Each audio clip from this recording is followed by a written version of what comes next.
Bye. Jeeves? Where's he gone? Oh, fuck, killed it. Thank you. You don't want to do it then, Jeeves? Go fuck yourself. How dramatic.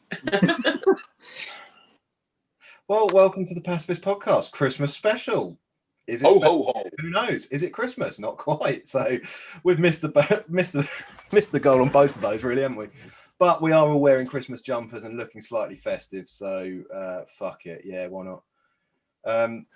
Jeeves, currently, Jesus looks like he's going to mug an old person. Oh, the big reveal. The big reveal. Oh, the Coca-Cola Christmas jumper. Oh, the soft drinks are available. Yeah, the other soft drinks are. Fun fact, did you know that Coca-Cola is the second most well-known word in the English language? I didn't know. Not in the English language. Globally. It's the second best-known word across the world. Isn't it two words? Shut up, Sophie. Well, no, it's not two words. It's hyphenated, so it counts as one. Yeah. I can't remember what the first one was. No, you just got duped. Yes, you did. Another fun fact for you about Coca-Cola is there's a village in Mexico that's had a long-standing war going on over half of them like Coca-Cola, half of them like Pepsi, and numerous fatalities have occurred because of said war. It's a full-on war, like two big gangs. And you know how gangs kind of attach themselves to random sort of things, like, now I say it, I can't think of any examples, but you've seen Warriors, like that. But one of them's the Coca-Cola gang, one of them's the Pepsi gang. Yeah. What a stupid... I'm drinking Pepsi, incidentally. What a fucking stupid thing to get... Oh, and he's drinking Coca-Cola. Right, Jesus. Fight to the death it is. Oh, fucking hell. Okay, you win. And Mushu's just got lemonade. Right. It's like lemonade for grown-ups. That's more like it. Is that Alchemahal? Mm-hmm. Oh, I did say we are going to have a drink. I drank so much yesterday. Yeah, I have got one. I probably shouldn't have done. Pissed. You were drunk yesterday. I can't drink in case my heart explodes. And Jesus just generally doesn't drink because drink contains flavour. Other than Pepsi, Coke, Coca-Cola. Oh, yeah. Don't drink. I don't think I've actually seen Jesus drink anything else other than Coca-Cola. I've seen him drink a beer. Oh, a cup of tea. He did bring a flask of tea to work once. Flask of tea. I could just imagine. It was like a big 1 litre flask of tea. Do you know, I really struggle to make tea in a flask because I never know how many tea bags I'm meant to put in. So I end up just making like 5 cups of tea and then pouring them into the flask. So that way I get the quantities how I want them. That's probably how I'd do it. Fair enough. And I put 4 tea bags in. Yeah, but surely you don't put the tea bags in the flask, then it'd be stupid. Yeah, I put them in, but I take them out. See, I always make mine in a measuring jug and then I just pour it all in. You know what? Thermos. I just make coffee in it now. Like more trouble than they're worth. Yeah, pretty much. Mm. We're also cool. Talking about our thermoses. Anyway, Christmas. Yeah. Yeah. Right, so I'm pretty much guessing that Jeeves is sort of non-fussed about it. But Mushu, we already know you hate it. Yep. Sophie, based on that hat, you clearly love it. I do love Christmas. I'd like to point out my bobble hat. Yes. You're welcome, people. I do have another bobble hat, but I might have accidentally left it around my friend's house because I was drunk. That's not what you threw up in, was it? No, that was offense. I was really glad because I hate throwing up when you're drunk. But I was really glad that when I got home, it was bucketing it down. I was like, good, at least I ain't got to clean anything up. Washed away. They've got a dog as well. Oh no, come on. There's nothing worse than just leaving it for the dog. Oh, It's going to be one drunk dog, the amount of booze that I had. Woo-wee, Tiger. fucking hell. I remember one house party, I got drunk, asked my mate if I could date his sister, then went and asked his mum if I could date her daughter, then went upstairs and threw up in her shoes and woke up on the sofa about 7 o'clock, walked out the house with a bottle of whiskey and just got the bus to Newport. Fair enough. What happened with the daughter? Not seen her since. I was going to say, at any point did you ask her if she'd like to date you? Like, Well, just go around she did everyone actually else. have a Like, crush is it on me fine if quite I a date while. her? It's like, yeah, I don't give a fuck. I don't know her. Oh, cool. Can I date her? Yeah. And she's just sitting there like, what the fuck is that idiot doing? Yeah. Oh. So we've all made an effort. Clearly, look at us with our Christmas jumpers. Can we have a little fashion show quick? Just we'll describe it for the listeners. Sam, we've seen Jesus's blatant corporate slavery. Sam, I'm Not a seeing sponsor yet. Hogwarts. Yeah. It says, I'd rather be at Hogwarts. Which is probably true. Very nice. That's true all year round. Well, yeah. I myself have gone for a. Oh, is that the houses around there? Oh, that's cool. Yeah. Nice little touch. Yeah, I know. That's a Yeah, proper. I'm very cool. It's all around the bottom as well. But you can't see it because of me gunt.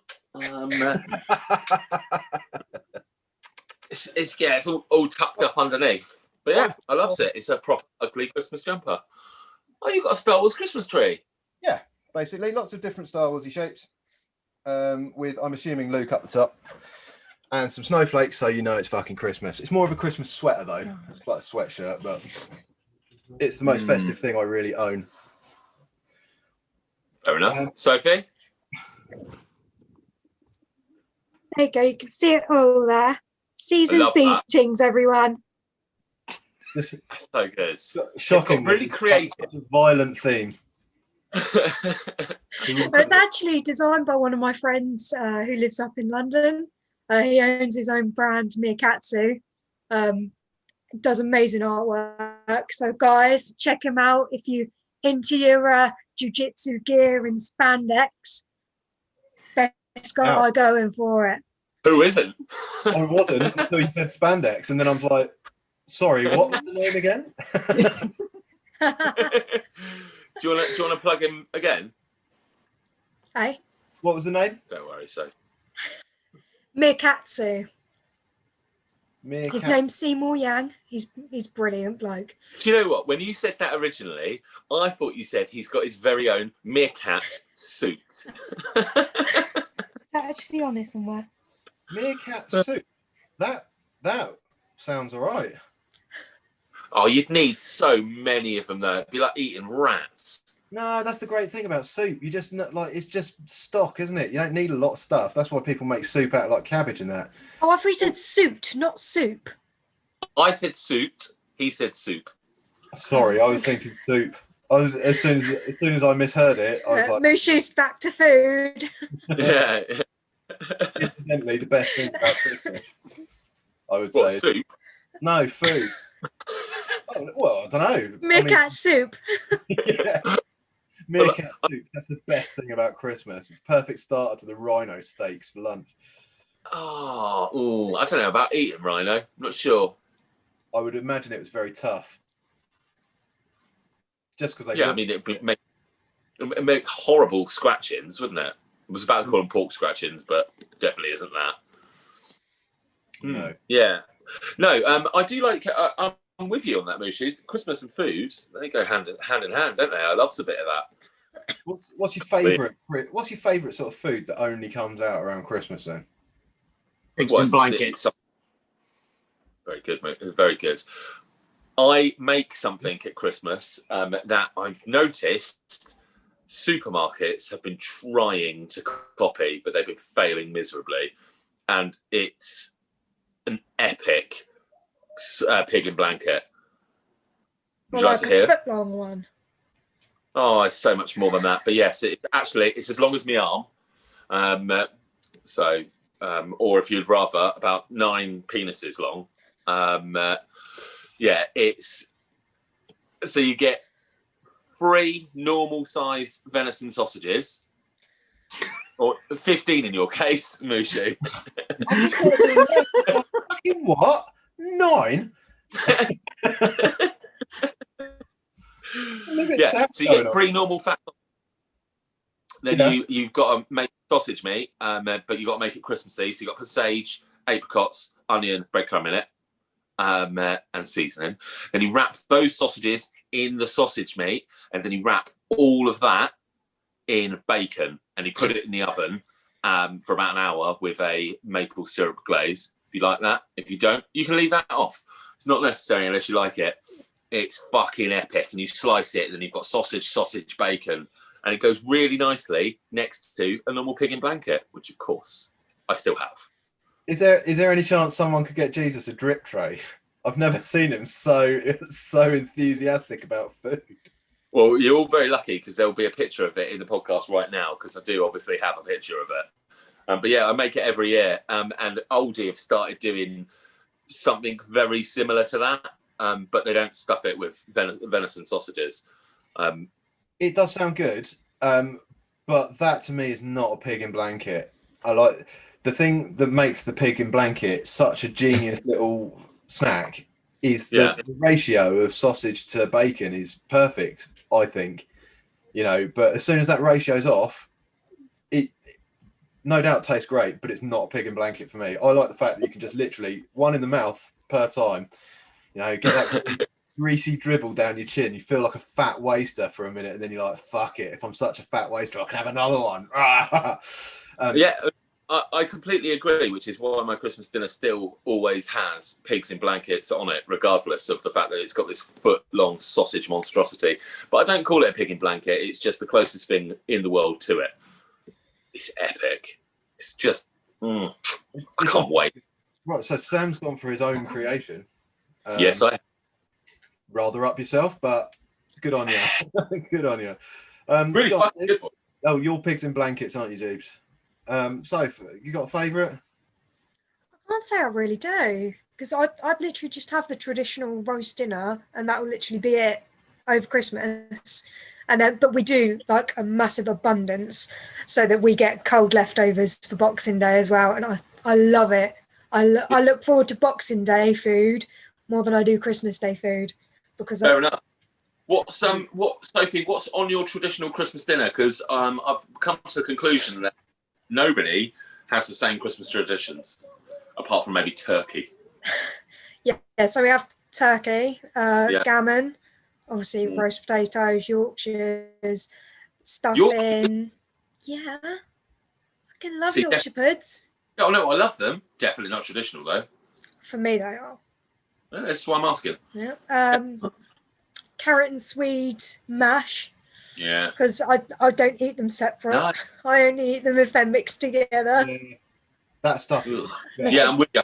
Again, you've got to get the ratio right as well. Yeah.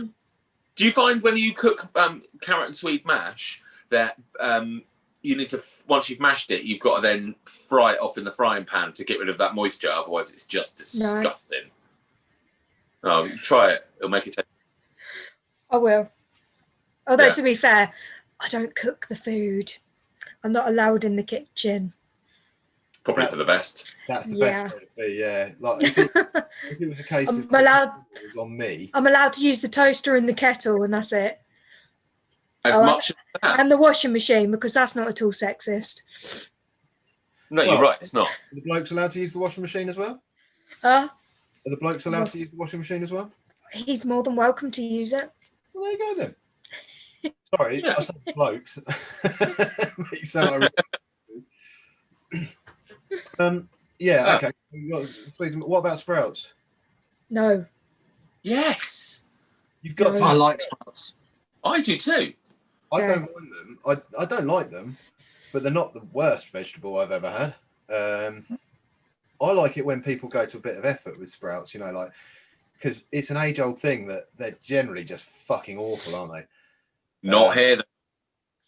but Sam fucking so loves his own cooking, doesn't he? Yeah, I like it when they do them with bacon chunks and shit like that, or pancetta, and they've almost got a crispy texture to them. That's good. I like them then. Yeah. Well, I tolerate them a lot more. Garlic butter, cooked in garlic butter. Yeah. Very nice. Very nice indeed. Bacon and chestnuts. That's what we do with them. I like that idea. Yeah. It's good. I reckon when Sam comes to visit the island, he should just cook us dinner one night. Oh, yeah. From my... Oh, no, I don't have anywhere. We'll find you somewhere. Oh, okay. Yeah, I'm all right with that. Yeah, I love sprouts at Christmas. I think like if you're not having at least 3 sprouts on your Christmas dinner, you're just having a normal roast dinner. Yeah. I think. So be it. I love cranberry sauce. Nice. I really like it for some reason. Only with turkey and all that sort of shit. But yeah, it's quite nice mixed with gravy as well. Like once it all gets. You are? I love gravy. Oh God! I thought you said you don't like gravy then. Oh no, I love it. Jeeves got ask Mushu. I literally have it on like every meat if I could. It's like Zam, like fuck, I'm out. Fucking cushions in the air, fucking more storms on. You're just in the background. Don't like fucking gravy.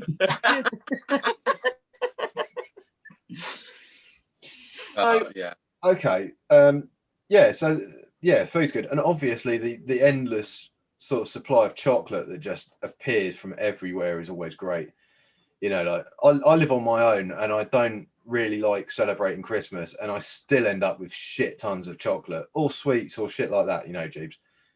Although I bet you get at least 1 bag of those white chocolate coins every Christmas. No. Do you know my dad, because I only developed the being allergic to chocolate when I was 14, that my dad never told anyone so that he would get my Easter eggs. Legend.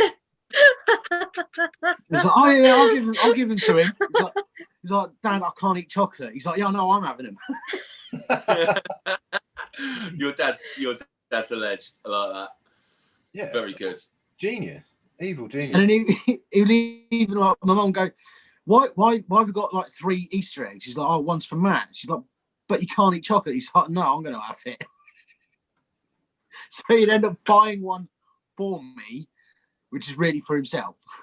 Well, they are always on like a 3 for £10 offer, so you may as well fill the deal. Yeah. There we go. Money saving tips. Oh, yeah. Talking of money saving tips, what on earth were you two going on about earlier about a woman that has a light bulb for the whole of her house? Oh God, yeah. Oh right. So off camera, me and Mushu, me and Jeeves were talking about this show called Extreme Cheapskates. Have you heard of it, Sophie? I've heard of Extreme Couponing, but that's about it. Yeah, not the same thing. Although that is also a brilliant show. Anyway, we were talking about because last night I was drinking with my friends, and one of them made a bottle of Werther's original wall. Sorry, ladies and gentlemen. He's still drunk. It's going to be a tough one. No, I'm not drunk. I'm just broken. He made Werther's original vodka, and by that you crush up the Werther's, you put them in the vodka, and then he put it in the... Oh, it's well good, Sophie. And then he put it in the dishwasher overnight. And Mushu was like, oh, I've never thought of using that as a cooking aid. And that reminded me and Jeeves of this show that we'd seen where this cheapskate woman let her boyfriend have some friends over and cooked them dinner, made a lasagna, wrapped it in foil and stuck it in the dishwasher to cook it while the dishes were being done. And yeah, she also, she had 1 light bulb in her house, and she would literally take it out. And when someone went to the bathroom there, to take the light bulb with them, to put it into there and then bring it back with them so no one would leave the lights on. That's mental, isn't it? I mean, there's being cheap, and then there's actual mental disorders. Not only that, but if they'd come over to watch like the football game and that lot, and when it's the adverts, they have to turn and unplug the TV and everything. I forgot about that. and they'll count down, and then they'll plug it back in, and but they'll all be like sat there in the dark, because someone's gone off to the toilet with the light bulb.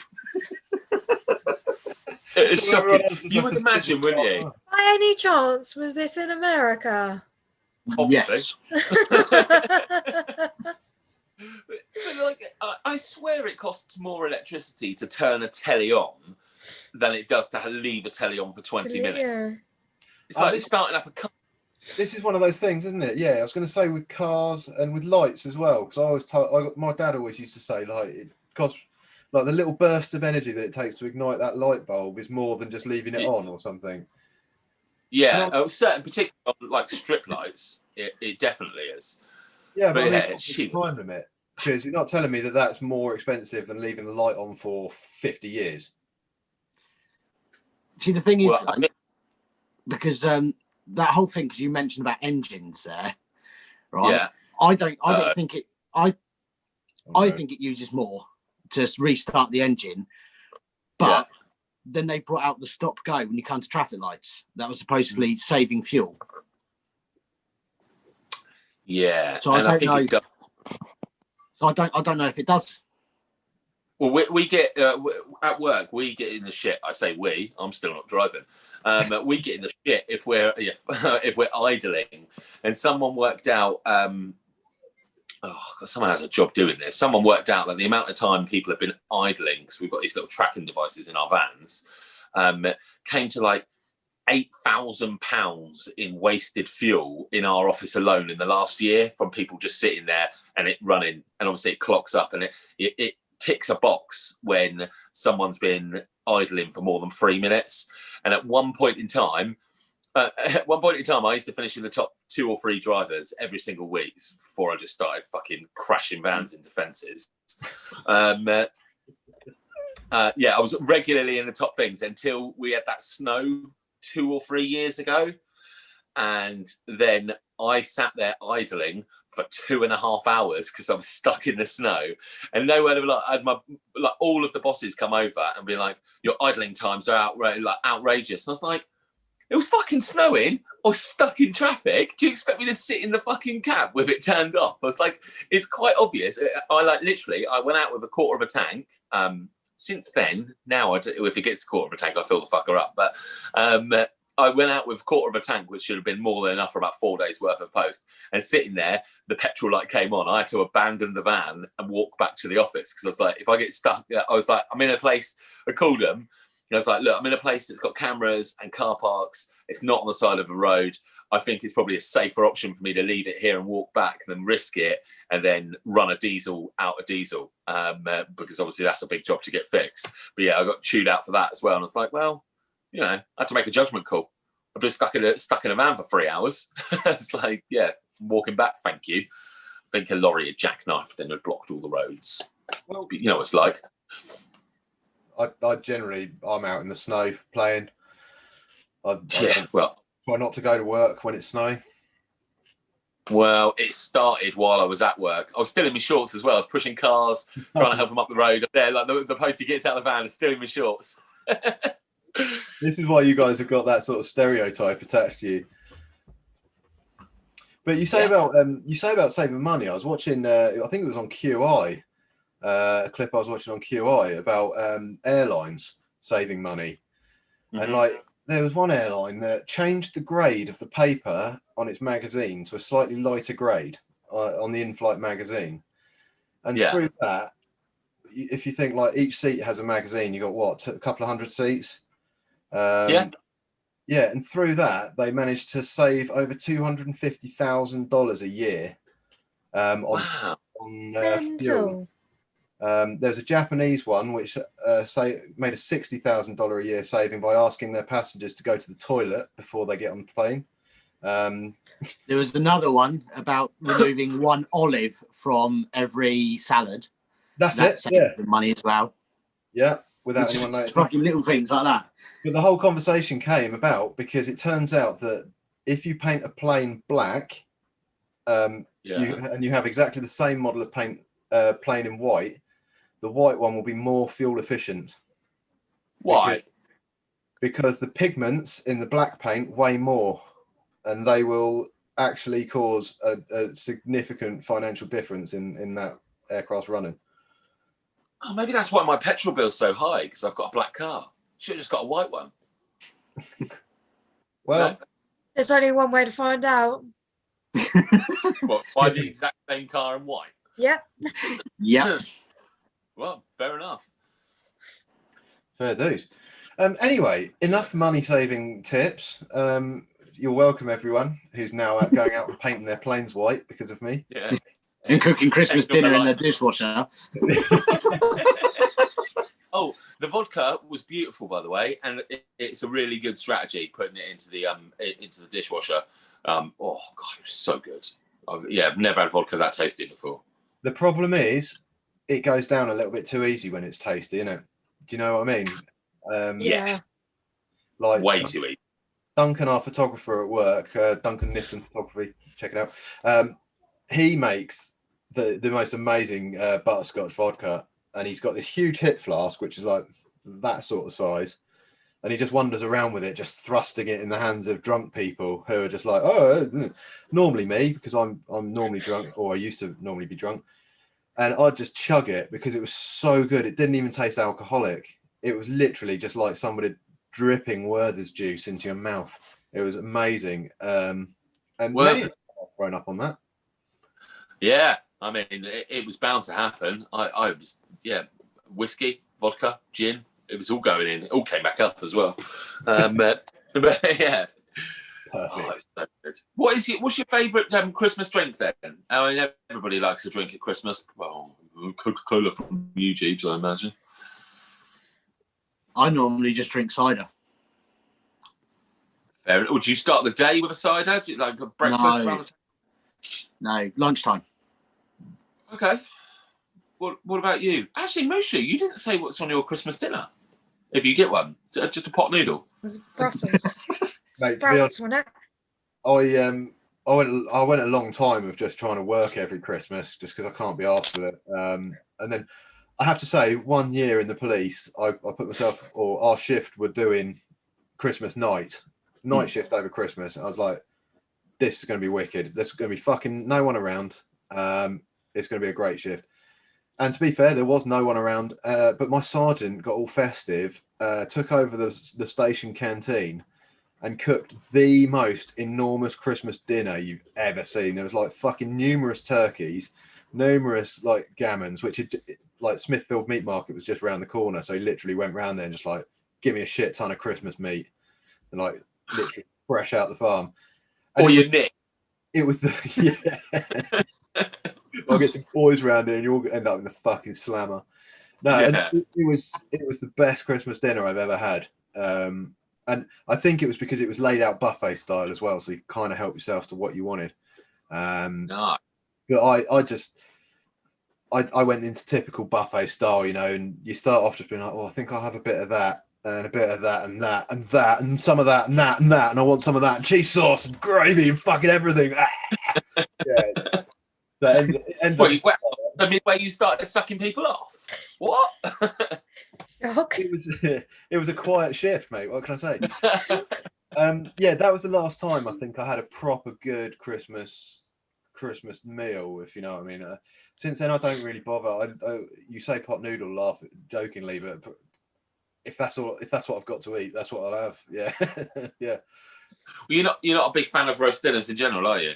Hate roast dinners. No, I don't mind Christmas dinners, but I'm not a big fan of roasts. They're just faff, aren't there? So many different components you got to put together, and it's just like you eat it, then you feel ill, and then you just got a shit ton of washing up to do.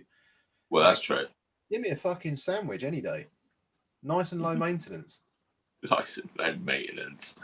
Oh man, that is Christmas spirit right there, people.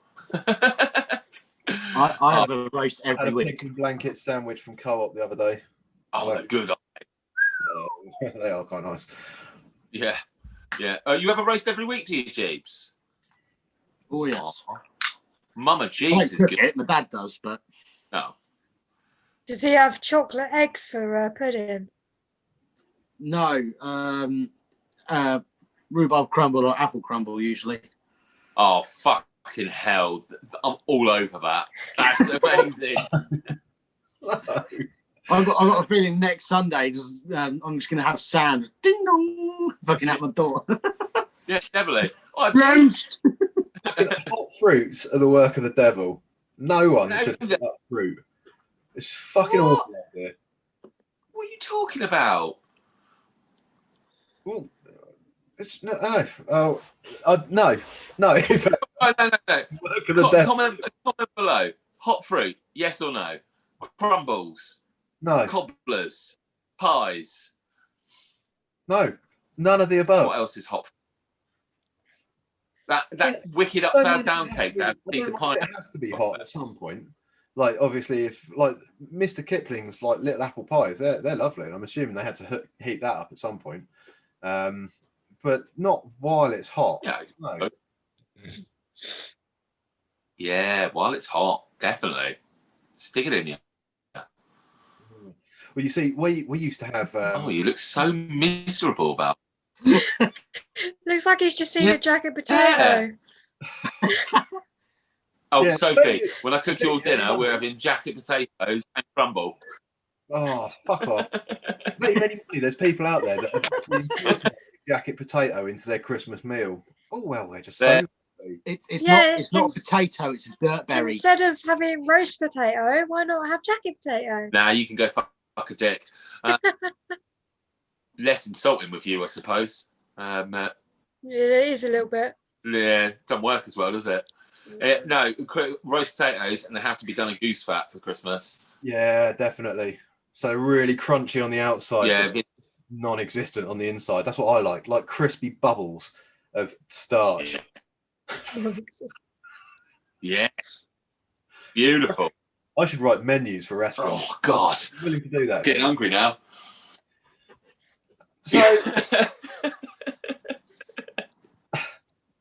So, what are we? What's our favourite things about Christmas? What is it you like about Christmas? What makes Christmas special for you, then, Sam? I'm a bit boring. I like Christmas specials. So what I tend to do is I've got a hard drive full of everything that I've pirated over the years that I refuse to get rid of. There's not a lot on there, but there's a certain number of shows that I'm like, if the internet goes down, I want to still be able to watch. So I tend to make a folder with all the American Office Christmas specials, all the Gavin and Stacey Christmas specials, and any other Christmas specials that I've got available to me. I'm not just going to get listing it all off. And I like to watch them of an evening or a stand-up comedy when I'm so full I can't move. Where like every time you put more drink into you, you're just like, it ain't working. It's not getting me drunk. It's too much goose fat in my system. I've never met anyone that's what I like. Drunk on Preferably Christmas. Proper drunk. Nah, it's impossible. Oh, I mean, I say it's impossible. I've seen lots of people, lots of nans. They always seem to manage it. Yeah, but they're not having a plate of food like I am. Yeah. Yeah. No, they have like a potato. Oh, that'll keep me going all month, that will. More sherry. Yeah, whereas I'm like always at the stage where I'm like trying desperately to get pissed just to make the rest of the day sort of like, you know, because you want to finish on like that little buzz at least. And just like every sip just makes you feel like you want to be sick. It's awful. But great. Yeah, and then the second that I don't feel so full to bursting, I pretty much immediately get the cheese board out. I'm just a glutton for punishment. Cheese is up there. That's number one thing for Christmas. I think it's not Christmas unless I've not got 19 different cheeses and 7 different chutneys to eat. Yeah, I'm with you on that. I like a good cheese. Don't like blue cheese. Yeah. Oh, I do. I don't like a lot of it. I just think of that woman with the cheese from work whenever it's brought up. Well, let's hear the story. Well, we've got to be quite vague, but there was a lady that was causing us continuous issues. She clearly had some problems herself. but she was a nightmare, and she left her bag somewhere, didn't she? And we found this bag, and Yeah. we searched through this bag, and one of the items in this bag was a lump of brie, which had clearly not been refrigerated for quite some time, and it was wrapped in a plastic food bag, but it had also been dropped by the look of it. There was bits of tobacco inside the bag, so I don't know what the bag used to be used for, and stuck to the cheese and all this sort of thing. And anyway, we had this dealing with this lady, and then we were like, oh, by the way, there's your bag. She muttered something along the lines of how much of a cunt we all were, and then took out this piece of cheese and just took an enormous bite of it and marched off up the road. And we were all just there like... We were heaving behind her. Oh, it was awful. Yeah, didn't even flinch. She's just like, and off she went, fucking gopping. I do like brie though, Yeah. just not that brie. Yeah. Yeah, that brie sounds dreadful. What's your stance on brie and the white bit on the outside? The mouldy bit, if you will. The skin. I will eat it, but I don't normally. Oh, do you not? Oh, okay. What about you, Sophie and Jeeves? No, I don't eat it. Oh, I do. I never used to, and then I was just like, it's just too much faff. I think I did it once, and I was like, it's all right. It doesn't really taste of anything. It doesn't have any particular texture or feel. I was just like, it's just easier now. Just stick it in you. Yeah. I don't think, where it's sort of leathery, it's a bit like skin, isn't it? Which kind of puts me off. Like the skin on a jacket potato. It's nothing like the skin on a jacket potato, Sophie, because they are. I just wanted to see Mushu's face. We've talked it's like, about well, I didn't mind it, but I'm not fucking eating it now. Fuck it. Either way, either one is not entirely pleasant. I mean, obviously, a jacket potato skin is just fucking ridiculous. Why you put that in your mouth? I eat the skin on a jacket potato. Of course you do. But then I've seen the other things you put in your mouth, Jesus, so nothing surprises me. Apart from that face, that surprised me a little. That was unpleasant. Oh.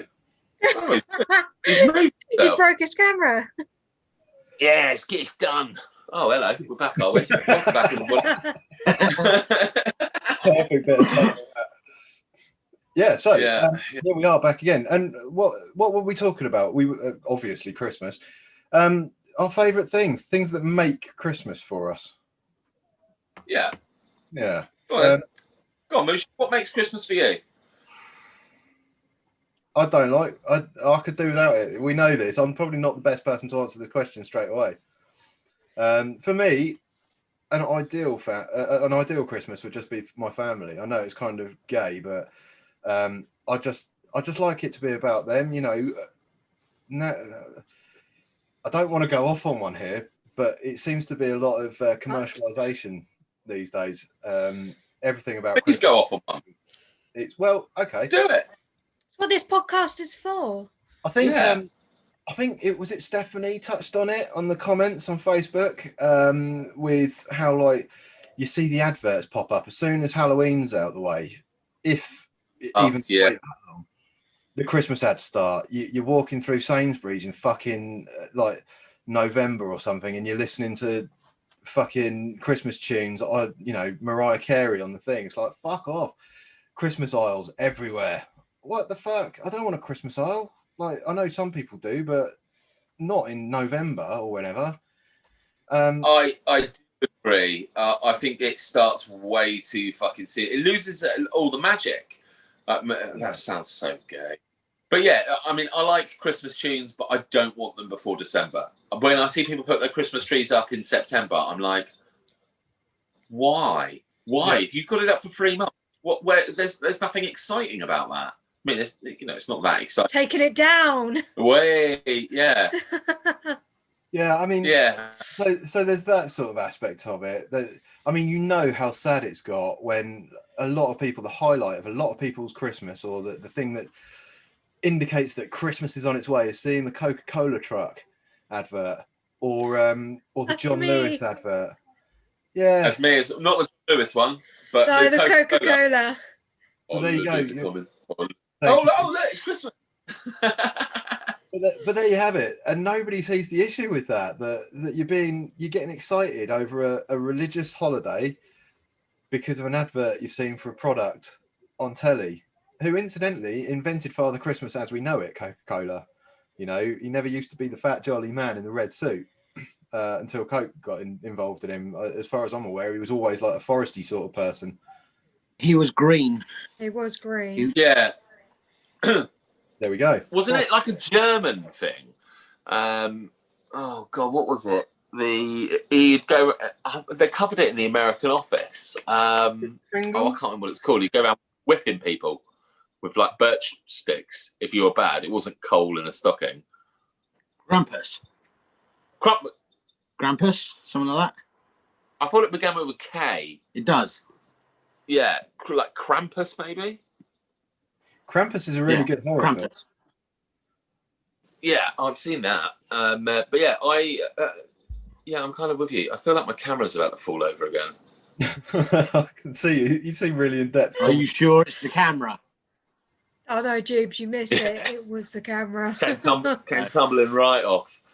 He needs to hoover. It's going. It's going. It's going. There it is. It's going. Oh,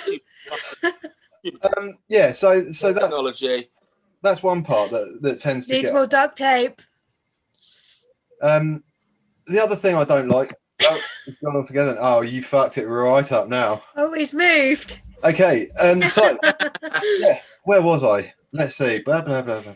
Yes. The other thing I don't like is how it's all a competition now. Like you get these fucking awful, toxic fucking influencers or whatever the fuck they're called online, who like posting up pictures of how many presents they've got their kids, and it's so like the Harry Potter thing, like 36, but last year I got 37, and all of that.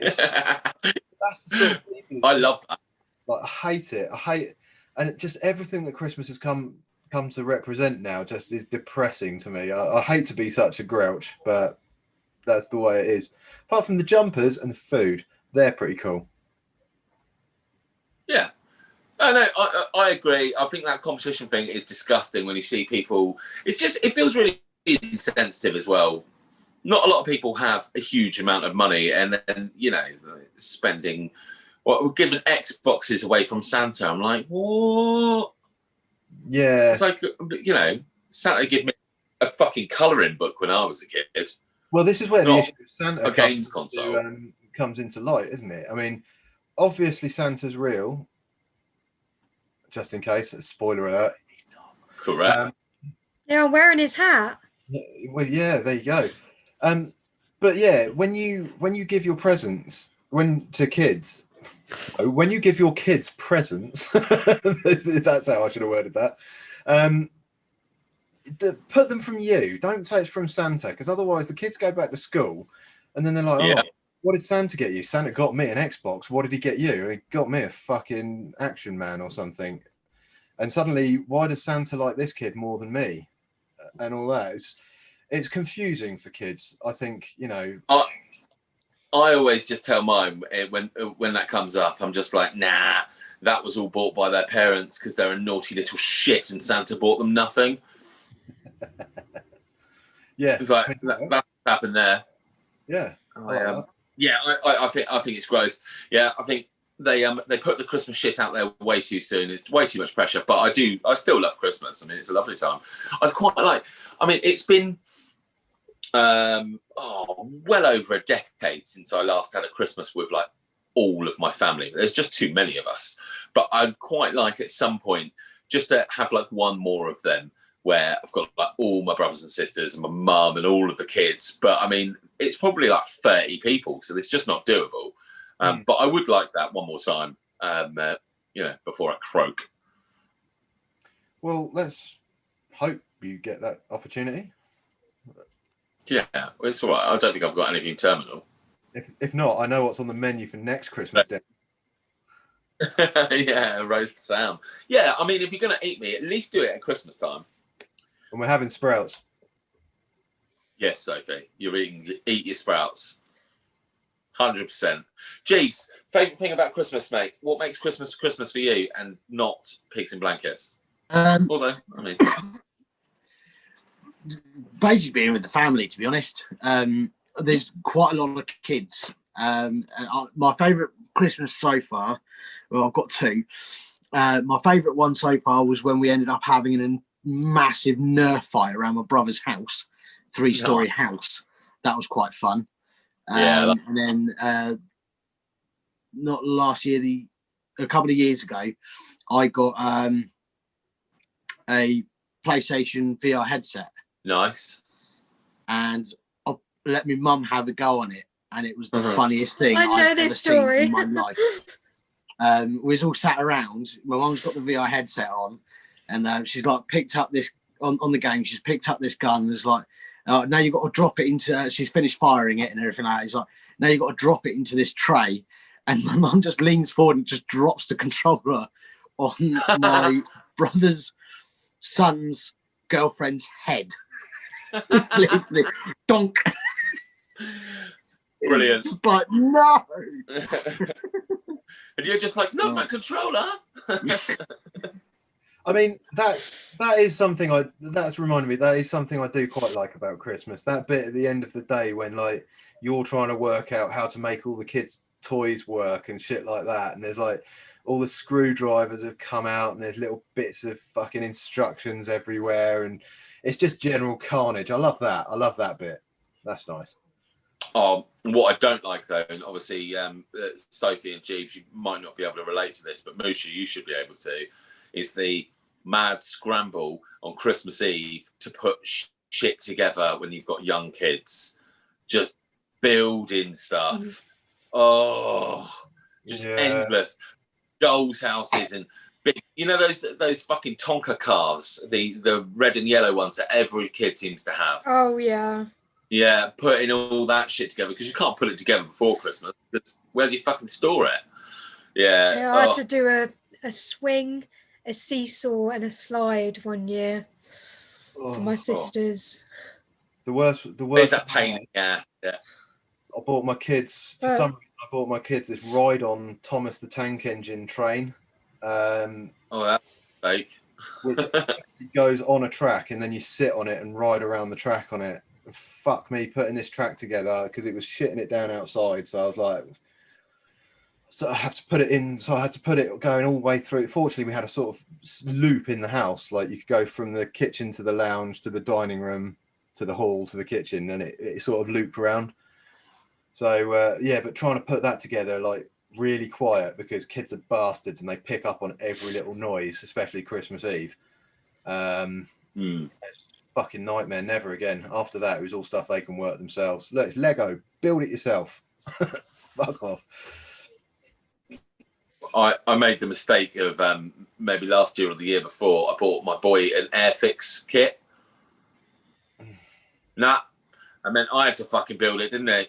Oh, I'd forgotten how annoyingly arduous those things are. They just, it takes so long. I thought, this would be nice to keep him busy for a while. I can help him out if he needs help. Couldn't do none of it. He's like, I could build it. I was like, it's for you. You meant to build this, not me. So I haven't enjoyed doing them since I was a teenager. I'm not buying them anymore. It was a right pain in the ass. When you go to school the next day and someone points out that you've actually got a little man super glued onto your neck or something like that. Like, what the fuck? Oh no. Yeah, it's very much like... I always used to do that. I'd put them together because I'd get to the stage where I get slightly cocky. Like, I kind of know where this is going now. Look, obviously that bit gets glued to that and then that bit gets glued on top. And I'd have this plane and I'd be like, that's fucking mint. And then I'd see the pilot still stuck on the plastic spool. I'm like, fuck. Just had to be a parked plane. Yeah, brilliant. What about Christmas movies? See, I don't know if it's classed as a Christmas movie or not, but I love watching The Nightmare Before Christmas. Oh yeah, I definitely. absolutely love it. Yeah, that's got to be a Christmas. Yeah, it's a good one. It's got Yeah. Well, I don't know if it's kind of seen as more of a Halloween film. I think it's one of those very rare films that you can watch on either. I do. But yeah, that's a must watch for me. Yeah, Otherwise, I just kind of go with the TV because it's pretty much the same every year anyway, isn't it? yeah, Have but you got a they top do three? put the you what? Sorry. Have you got a top three? No, Of just that one movie. that's an every year movie, like without a shadow of a doubt. And then generally, any other films are down to the household rather than just me. Or we're probably on PlayStation, Xbox, playing whatever games we've just got earlier in the day. So we're not necessarily watching films. Here's a question for you. Die Hard, Christmas movie or not? Yeah. Christmas movie. Good. It's I got like that one. Yeah. It's got Christmas tree in it. It's got Yep. it's got a Christmas party. It's fucking Christmas film. Same as Gremlins. Gremlins movie. I love Gremlins. Gremlins, little Gizmo. Yeah, Gremlins is a I like Spike. He was incidentally, I my haven't seen that in second ages. choices. What? Sorry, they're incidentally. What did you say? Second choices of the of my top three. Oh, really? Hmm.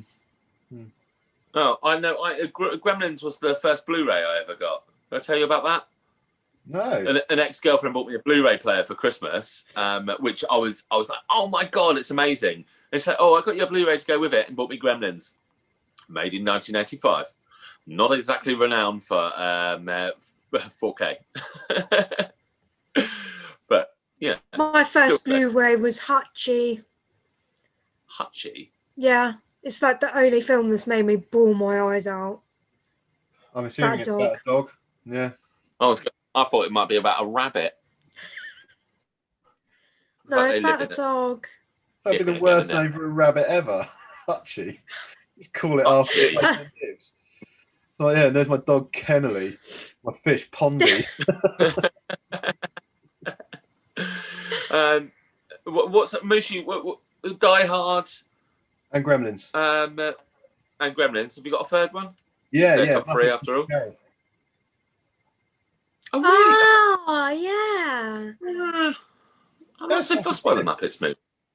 No, Christmas Carol. You've got to love like cheesy films at Christmas, isn't it? The one that normally ends up playing in the background at my house is the Great Escape. Yes, it's always on around Christmas. The Polar Express. Oh, that's so weird with their dead eyes. Oh no, not the Polar Express. Terrible movie. Never seen it. No. Express, I think it's magical. Have you looked at their eyes though? What about them? You've got this amazing animation, and then they've got cold, dead eyes. It's awful. What did you think of Coraline? I like that. With the button eyes. Yeah, that I was surprisingly okay with. I only watched that for the first time a couple of months ago. But then I was reading about this as well on Facebook the other day, in relation to why humans find that sort of thing so unsettling, where there's something that's not human but looks too human. Because it's the same with androids and robots and stuff like that. If they make them looking too human, it unsettles people. And this was it's a discussion that came about from a Disney thing, like why Disney draw all their human characters with huge eyes and so blatantly cartoony. And apparently it's like a genetic fear, like fear of the dark. We're afraid of things that look like us but aren't us. And this person was like, you've got to wonder where that genetic fear came from, like what it was, why as a race we don't like things that look like us but aren't us, where that's come from. Interesting. There's a name for it. There is a name for it, but I can't remember what the name for it is. But it's an actual sort of syndrome that most. If I'm honest, if I was able to have a personal assistant robot or whatever you want to call it, I'd rather it didn't look like a human. I'd rather have a dog. Well, what is your personal assistant? No, just a pet. Although you can get assistance dogs, can't you? So yeah. Yeah, but they don't assist you very well. It's not like they can make you. I don't care. It's a dog. All right. Come on, Sam. God, have you not learned anything over the past few weeks? I'm just confused as to where that came from. What about the assistant it's like- ponies? Yeah, as long as it's not a Shetland, because they're really vicious. No, these are tiny ones. Other than Mushu, are you confused as to how Jesus is like? If I had an assistant, I'd want a robot, and now we're just talking about preferences on pets. Literally no fucking idea what is going on here. he's used to I it. He works with me. We were talking about scary robots and why humans are afraid of anything that looks too human, and then Sophie's just like, "Oh, I want a dog." Yes, Sophie. Yes. See, that's No, something I've always asked for Christmas, but never got. That's because they're for life, not just Christmas. You selfish fuck. Yeah, I'd have them for life, but it's just an excuse to have one bought for me rather than paying out for the dog myself. No, rubbish. This whole bit is just reminding me of that Harry Enfield sketch. The women know your limits bit. Do you any of you remember that? I have no limit.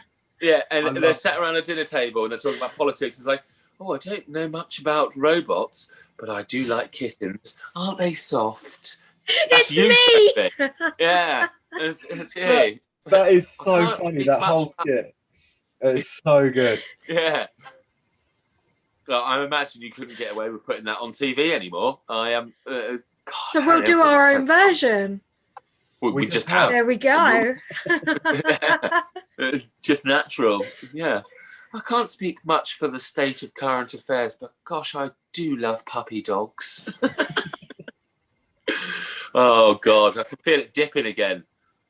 What's going on? Anyway, This is the dinner party for me, where he goes. The dinner party. Like, look at the men. They're deep in discussion about politics and other such interesting things. And look at the women. Aren't they pretty?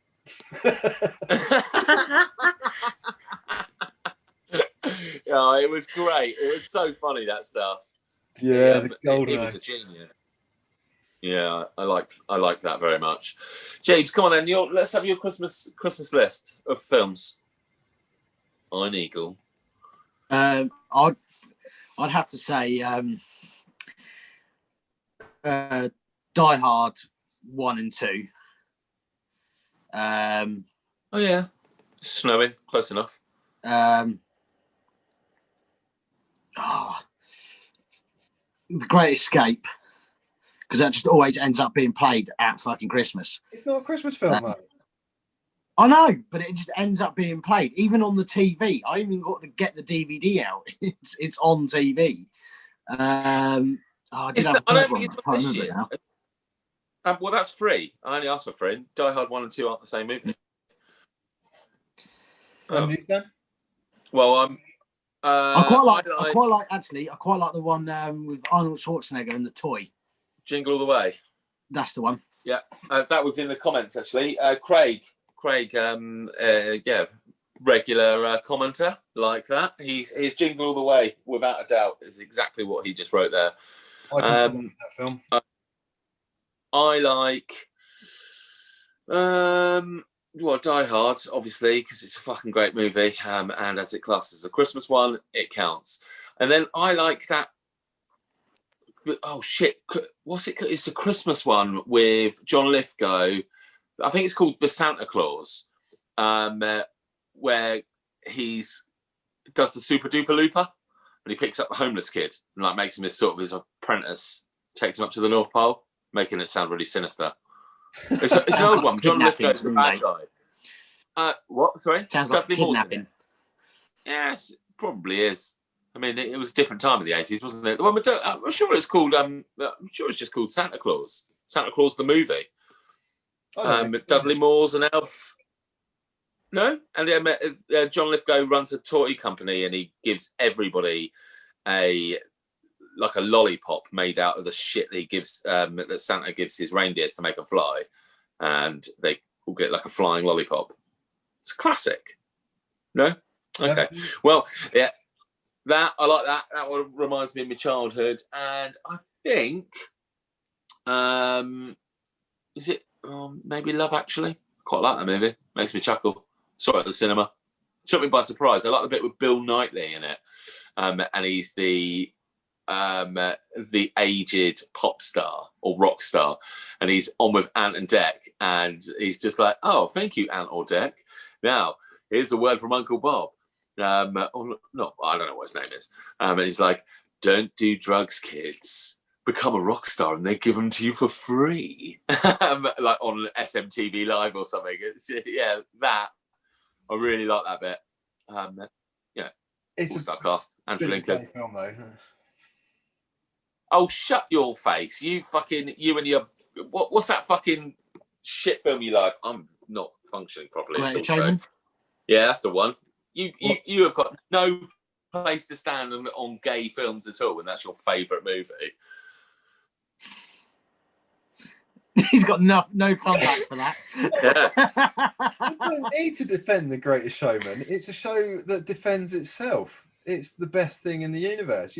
It's the greatest show. Man. Indeed. Yeah. I don't have to defend that at all. It does. No, fair enough. No, I like Love Actually. It's a nice sort of, like, I can't watch it all year round, but if it's on at Christmas, I'll stick it on. It's a nice movie. They do a Love Actually 2, like a 10-minute special. Oh, I don't like it that much. On the BBC. I don't know. I swear they made like a 10-minute special or something where it caught up with the characters from it. No, not that I know of. Don't know. No. Well, obviously, normally I would just choose the Harry Potter films because they all have a Christmas sequence in it. But I thought that would just be a bit too obvious. Yeah. Oh, Harry Potter 1 and 2. Oh, now. But that's like 8 films. You can't have all 8. Yeah. Yeah. Well, yeah. No, fair enough. Controversial opinion time. I don't like Gavin and Stacey, and I've never really watched any of their Christmas specials. I've never seen an episode. I've seen bits of odd episodes, but I've never sat down and enjoyed a whole episode. I love Gavin and Stacey. It's so funny. The most I've watched of Gavin and Stacey's clips on Facebook. What is wrong with you all? Right, It's I thought it was going to be a great show. No, I'm glad about that. Yeah, no, I just don't find it that funny. I think that type the one scene I do find funny. Scene I do find funny is the ordering the curry. Yeah. Or the Indian or whatever it was. A lamb boona, chicken boona, prawn boona, 6 naans. Yeah, no, that is great. It's very relatable. Yeah. Oh, it's a cracking show. That was the highlight of Christmas last year for me. I absolutely loved the fact that they'd got back together and done a 10-year later. Another one this year, aren't they? I don't think they're doing another one this year. They're doing one there more, were talks and of then it. that's it, isn't it? Oh, good. Yeah, because they left it on a right cliffhanger last year. But I think with Old Road. Oh, you idiots. It was a great show. It's like the best thing about it. Yeah.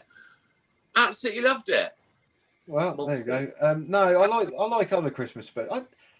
My favourite Christmas special is probably the Blackadder ones. I do like a bit of Blackadder. They did the story of Scrooge, but the other way round, where he was the nicest guy in the world and everything like that, and then he got visited by the Christmas spirits, and they basically turned him into an utter prick. That's cool. It was such a funny episode, like just all of it, and it's got one of my favourite things where he insults the Queen, and he says something to the Queen about her being rough as fuck or something. She's like, "Well, I've never been so insulted in all my life." And he's like, "Well, all I can say, madam, is you've been damned lucky." Brilliant. Yeah, that's probably my favourite Christmas special. I could watch that over and over again, that sort of thing. What have we got in it? Oh, Scrooged! Scrooged! That's a great one. Fuck Love Actually. I love Scrooged instead. Ray, you're absolutely right. Scrooged is incredible. I love that movie. That's with Bill Murray, isn't it? Yeah. It's kind of a little bit scary. Like I remember when I first saw it, the taxi driver, like, because that's the one with the dead taxi driver in it? Yeah, I believe so.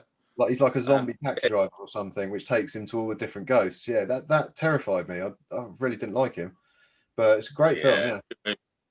Oh, and of course, Bad Santa. That's also fucking brilliant. I mean, definitely a Christmas movie. The It's got Santa in it. Grinch. I do like the Grinch, but that's more. My sisters love it. They're only 7, and they love it. Yeah, my kids always get me to watch it. I'm a bit sick of it now, actually, if I'm honest. And Beauty and the Beast Christmas edition. What? Beauty and the Beast had a Christmas movie thing as well. Well, I've got. I don't know anything about that. Yeah. No. Incidentally, about that sounds shit, Sophie. Did you know Jim Carrey during when he started filming that it was like 8 hours in makeup a day, and it was he did the first 2 days, and he said it was just so ridiculously hot and uncomfortable, and all of that. He said to the director, he's like, I probably am not going to be able to film this film. So the director did what any sensible person would do, and called in an ex-CIA operative to teach him how to withstand torture techniques in order to stay in this makeup. And that's what they did. And that's how the film came about, because this guy came around and taught him how to put up with the extreme heat and unpleasantness. Oh, wow. Yeah. That's a awesome. different approach. Yeah, I've heard that one. I've heard that one as well, yeah. But he got the film filmed. So yeah, fair play to him. Hats off. Yeah.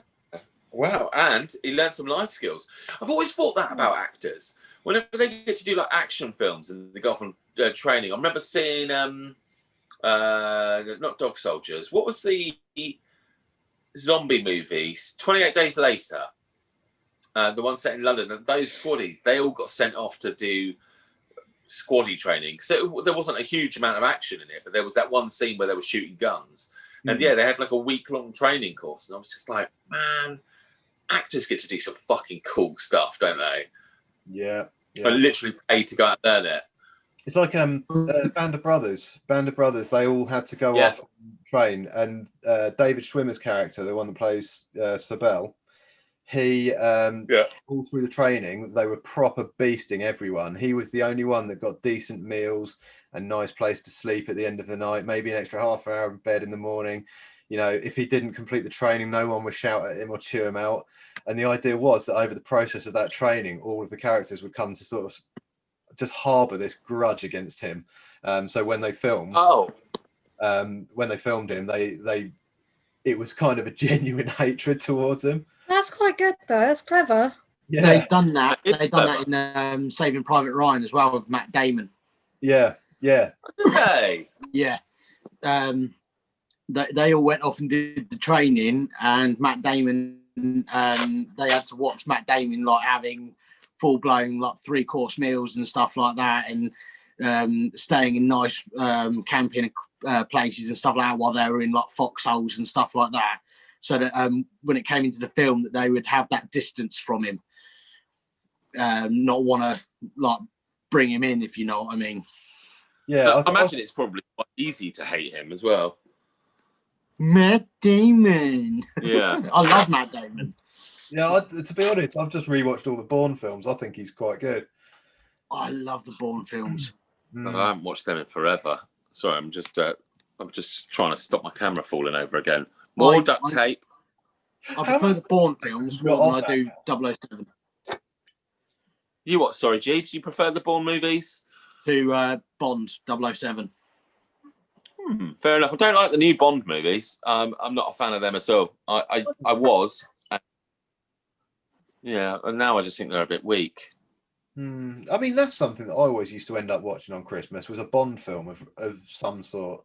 Like, you know, me, my dad, my brother, my mum, we'd all just sit down and watch whatever fucking shitty Bond film was on, you know, like on Her Majesty's Secret Service or something. Yeah. Occasionally it'd be the good one, like the voodoo one. Oh, those were the years. The voodoo one. Yeah, they stick. What is your favourite Bond film? My favourite Bond film? Have you got... possibly that one, the voodoo one. I think it's great fun. You know, with the what one's that? I can't remember what it's called. All I know is it's got Baron Samedi as the bad guy. You know, the tall black guy with the on him. And it has that bit with the scarecrows where they're running away through the jungle and there's scarecrows everywhere and they're like, oh, ah. Yeah. I don't know why, but I love that. The whole New Orleans setting as well is brilliant. That's my favourite by far. Can't remember what it's called. Fair enough. I like Goldfinger and Goldeneye. Both of them, I like them both very much. Personally, Jeeves, Sophie. I don't really have a favourite. I'm not that really into the Bond films. I'll sit down and watch them and enjoy them for what they are, but I wouldn't like go out of my way to watch them. Yeah. I used to love, the one on the game on the Nintendo 64. Goldeneye. Yeah, I used to love that. If that counts. Yeah, it was a good one, but it was also a good movie. That one, that's the Pierce Brosnan one, isn't it? Where he rides a tank through some fucking Russia or something like that. Sean Bean in that dies at the beginning. Yeah, he dies in everything, though, doesn't he? I was going to say he dies in everything. He doesn't have a lot of luck, does he? Really, with his roles. No, it's his USP, isn't it? Yeah. I used to like Sharp. Yeah. Oh, what Sharp? Bloody hell, that's a throwback, isn't it? I haven't heard of that in years. Okay. Shit, showing my age. Yeah. Right. Bad Saturday. I have no idea what you're on about. Oh, shit. Don't bother looking it up. Yeah, it was garbage. It's like Sunday night TV. Yeah, it was set in the Irish Rifles or something, wasn't it? With muskets. Sorry, Jake. Sorry, Mushu, say that again. It was set in the most least interesting point in time as well, wasn't it? There's nothing really going on about that. It was a boring war because there was no running and hiding. It was just like, right, I'm going to stand here wearing my red coat. You stand over there wearing your blue coat. We'll just keep shooting until one of us is left standing. And no one at any time has been like, that's a shit idea. I'm going to go over here, lie down in this hole and shoot where I'm not going to get shot back at. No one thought. Mental, wasn't it? Yeah. There was actually a game, I can't remember what it's called now, but there was actually a game where you had muskets on it. It was like a mod for a Battlefield game on the PC. And it was brilliant. You'd have everyone line up. You'd take the first shot. No one ever hit anything. And then it was literally bayonet charge. And it was fucking brilliant to watch. It was utter carnage. You have no idea what the fuck is going to happen. A shit way to fight a war, if you ask me. Oh yeah, definitely. Yeah. But interesting when you're playing it on a game, though. Yeah, I agree. It was a shit way to do it. It's featured in loads of movies over the years, isn't it? I think they did it in The Patriot, didn't they? Yeah. They're like, these savages don't know how to war. They won't line up and let us shoot at them. Fucking obviously. Yeah. Aim goals to not get shot. Isn't it dick? Yeah. Yeah, I do too. I really enjoy that reason in the fact that they're just like, well, if we just hide in the hedges and shoot them from here, chances are we'll live and they won't. Genius. Yeah. It's really fucking good. Anything that's got tomahawks in always draws my attention. I don't know why. I just love it. Love seeing a good tomahawk fight. And there's a couple of good tomahawk sequences in that. Last of the Mohicans as well. That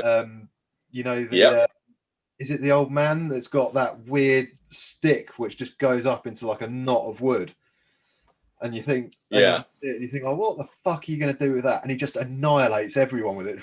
It's like fucking amazing. Yeah, I love that film. Yeah, that's cool. God, I haven't watched that in a long fucking time. Long time. What about Last of the Samurai? Yeah. What, the Keanu Reeves movie? No, that's 47 Ronin. The Last Samurai was no, the Last Samurai. Tom Cruise. Yeah, sorry.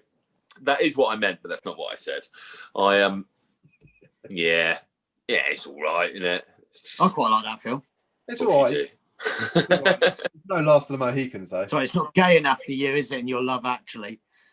No, it's not. It's not enough gay loving. But 300, I'm all over that. I haven't even seen there you are. Love Actually. I mean, that's good. You should check it out. It's a Christmas movie. Mm. Shut up, Sophie. I'm on the fence. Dick. Right, how do you... How do you guys do your Christmases when you've got kids around? Do you open everything first thing in the morning, or do you spread it out through the day? When I lived with my parents and my sisters, Yeah. it was always a first thing in the morning. They'd have all the presents from like me, my mum, my dad, and that. Yeah. And then throughout the day, when we had visitors, they'd get their presents from them. So it was kind of first thing in the morning and spread through the day. Okay. But I mean, it's kind of the same now, really. Not Apart from mum now now, visiting mate. them. No I've visits. finally got a bit of peace and quiet now in my own place. Yeah, fair enough. I miss them though. Little shits. Lovely. I've ours always we always started it off on Christmas Eve. Christmas Eve, the boys would get a present from Santa which had new pajamas in it every time, so they could sleep in pajamas, wake up in the morning, and we'd know that they'd be relatively clean and hygienic. Yeah. Then as they get downstairs and pressure washed off. Yeah. But then we'd wake up Christmas morning. Everyone would have their stockings with all the normal sort of little bits in them, just like deodorants, books, that sort of thing.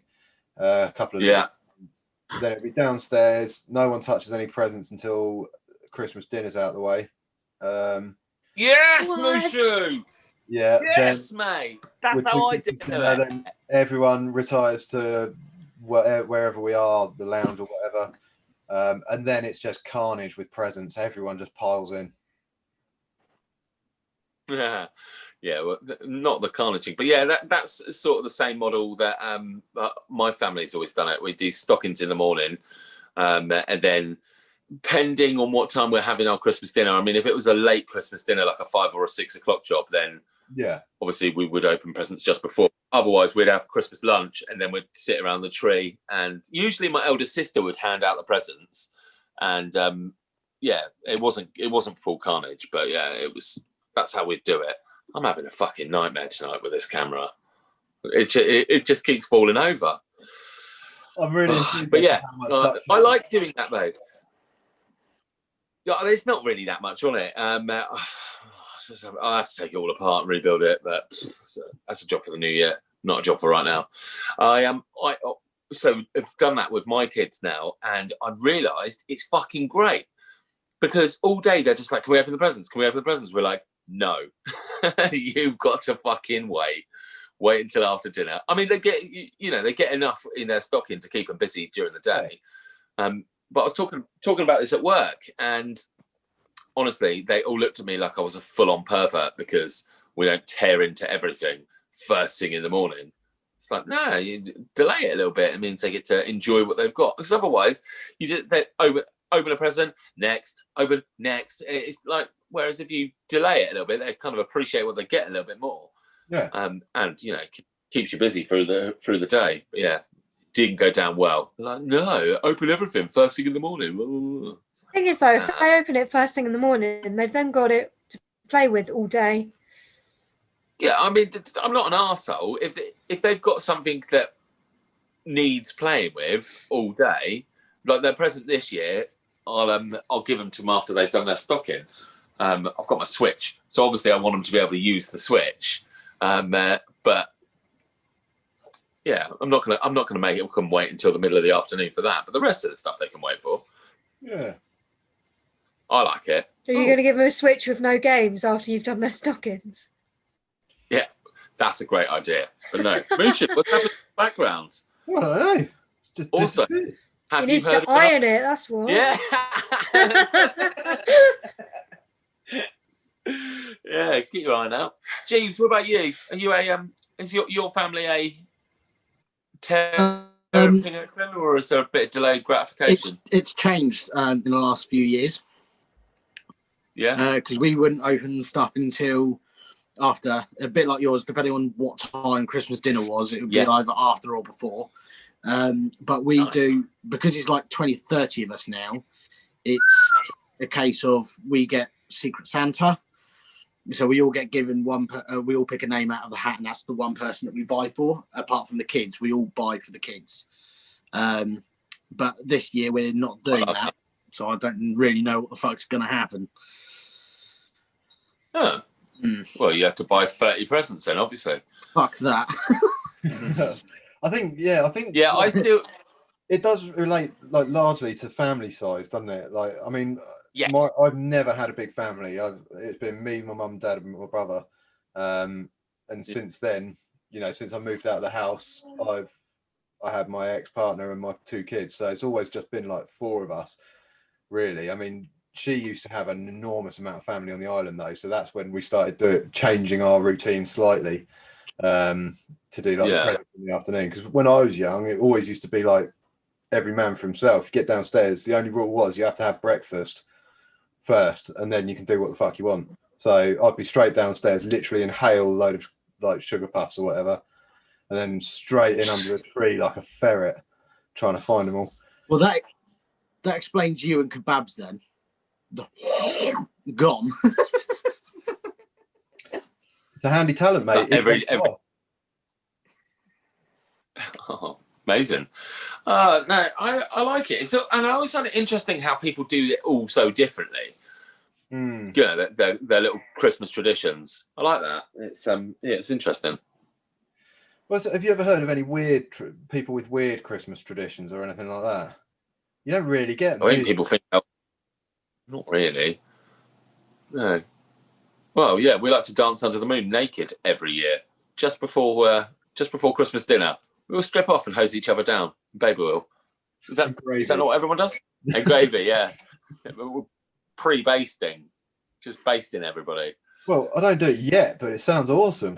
That's definitely going to be the cards. Oh God! It's definitely on the list. Okay. What about I asked this on I shared that post you put up and asked what's that one Christmas gift you always wanted as a child but you never actually got? Yeah. Yes. I think I commented on this one, didn't I? I think you did, yeah. This is the one Transformer My Little Pony. Yeah. Oh yeah, that's Max. Yeah, no, she's a good girl. She sorted me right out. She did my Secret Santa present for me this year. Because I got somebody I couldn't buy for. Well, I could buy for, but I was just like, oh fuck, man, I'm going to buy a bad present. And she runs a body shop. And I was like, Max, hook us up. I was like, here's my budget. It's for a lady. That was all I gave her. It was all wrapped up and everything. I just went and picked it up yesterday. I was like, you're a legend, girl. She stitched you right up inside. No, it went down really well. And now I got some Viagra and put it in her card because her boyfriend's really old. Just for lols. Yeah, it's like a little bonus gift. You're welcome. But yeah, go on. Have you got any presents that you always wanted and you just never got? I mean, don't all rush at once. I'm purposefully staying quiet because I want to go into this conspiracy. Oh, what, the Mr. Frosty machine? Yeah. Yeah, I always wanted one of them. Everyone. I think it seems that everybody in their mid-30s seems that they wanted a Mr. Frosty machine for Christmas and never got one. What's Hang on that a all sec. about? Let me check this. Ian? Did you ever want a Mr. Frosty's machine for Christmas? Oh, okay.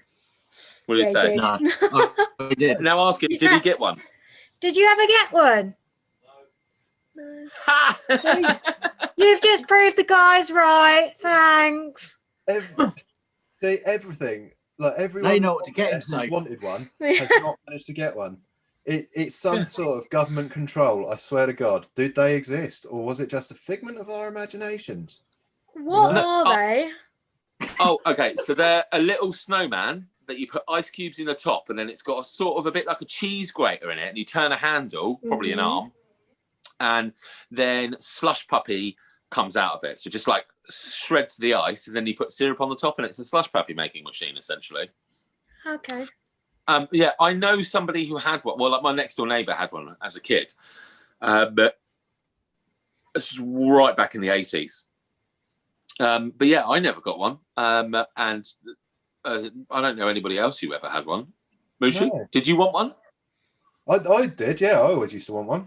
Yeah, never got one. I might get my kids one. little bonus present. Here's Mr. Frosty machine for me.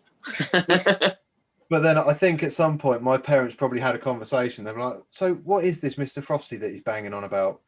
And Dad will be like, "Well, it looks to be some sort of device where you put ice in the top and it's like a grinder where it shreds he's not getting one because they'll just think, You just know he would put his hand in it. yeah, amongst other things. I wonder if I can grind this pencil. Yeah. What about a electric hamster? plug? Yeah, they know me. By that point, they'd seen enough to realise the disaster that was impending. Yeah, I can definitely see the flaws with it, but it still doesn't make it any easier. I still want one. I don't really want one. Now, the idea of shaved ice makes me feel a bit sick. Hello? You look like that. Really you look like the lead out of the Blair Witch Project. And then I got lost in the woods. No, terrible. You got to have the snot bubble. That's the worst thing. Oh, the snot bubble was pretty repulsive, isn't it? As far as I'm aware, that's I love that movie. Snot bubble that I've seen, that I'm aware of. Oh. What, on TV? Is it the only one? It's the only one I've ever seen, or the first one I ever saw. Hmm. So I remember thinking, oh, you don't see a snot bubble every day, do you? No, you see them on little kids, but you don't see them on actresses. So she tried to use that as like her portfolio to go and get more work, and like flinching because I think it's going to fall. Yeah, and they were like, "This isn't acting." I was like, "This is a Blair Witch product. No, it doesn't count. No job for you. You're just grizzly." Yeah, we've got enough whiny. Yeah, basically. On set already. Yeah, we don't want another one. Yeah. Let me have a little look and see what other shit people put. Well, we had the My Little Pony Transformer, which, to be fair, is a great idea. I think they should do more crossovers like that for boys and girls. You know, back when I was young, you had a boy's toy or you had a girl's toy, and that was the way. You know, if you wanted a My Little Pony, that's it. He's going to grow up to be one of them, and all this. Yeah, I think going to be one of them. You can't let that go by. That's what it was like. This is what my family was like, to be fair. Yeah, but those sort of crossovers are great. My Little Pony Transformers, I'd get one of them. That'd be great fun. Good. Yeah, I agree. And I'm quite impressed that you found one just a few Christmases too late. I can't remember who it was that was talking about it, who commented on it now. Well, Max was the one who was asking. I can't even find the fucking post anymore. Oh, God. I can't do technology. The world, my technological world is just dying at the moment. Everything I bring. Oh, no. Oh, that's just McDonald's cheese. Oh. Have you seen that pot of McDonald's? They're selling pots of that cheese now that you can dip cheeseburgers in. Literally that. Yeah. Yeah. That's not the post I was looking for. This is not the post you're looking for. I got that little Star Wars reference. Yeah, there you go.